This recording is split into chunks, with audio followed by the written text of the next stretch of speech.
Now, back to the Storm Tracker Team Hurricane Special, ahead of the storm.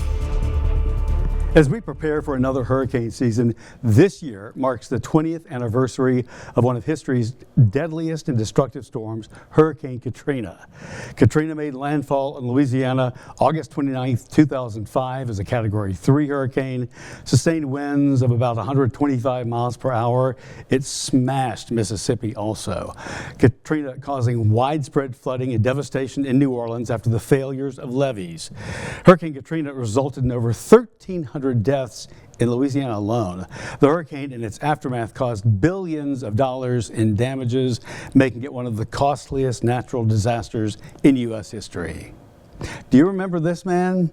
Russell Honore, a Louisiana native and retired Army Lieutenant General. He became nationally known after he was designated commander of a joint task force responsible for coordinating military relief efforts for Hurricane Katrina affected areas across the Gulf Coast. Each year, he offers his insight on hurricanes and what people should know, and which areas in North Louisiana will quickly become evacuation locations.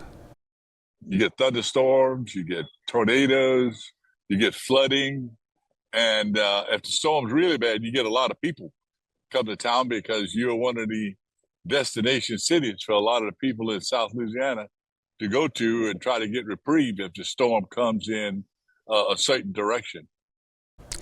To prepare for any disaster, Honore suggests taking time to gather important documents that you will need to file insurance or FEMA claims and have at least 3 to 5 days of food and water.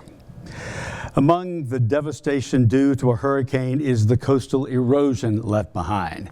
Since 2016, a community in danger of washing away has been moved 40 miles from their homeland, inland.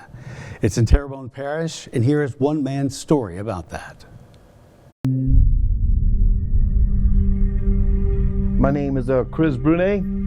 I used to live on the Isle of Jean Charles until 2022, and then I belong to the Jean Charles Choctaw Nation tribe. My dad told me whenever he was a child he'd be able to walk to a lake that I think that is just a little bit, if you were heading south, it was probably a little bit west of the island, Lake Tomboa, and he told me as a young man he used to be able to walk to that without getting his feet wet. And by the time I came along and started going trawling with him in a boat as a kid, we was going by boat over there.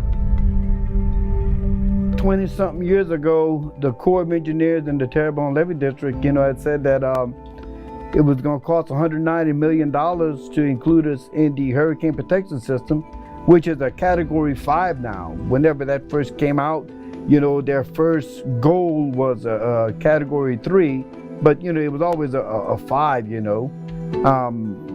But they said for that much money, that the island wasn't worth it.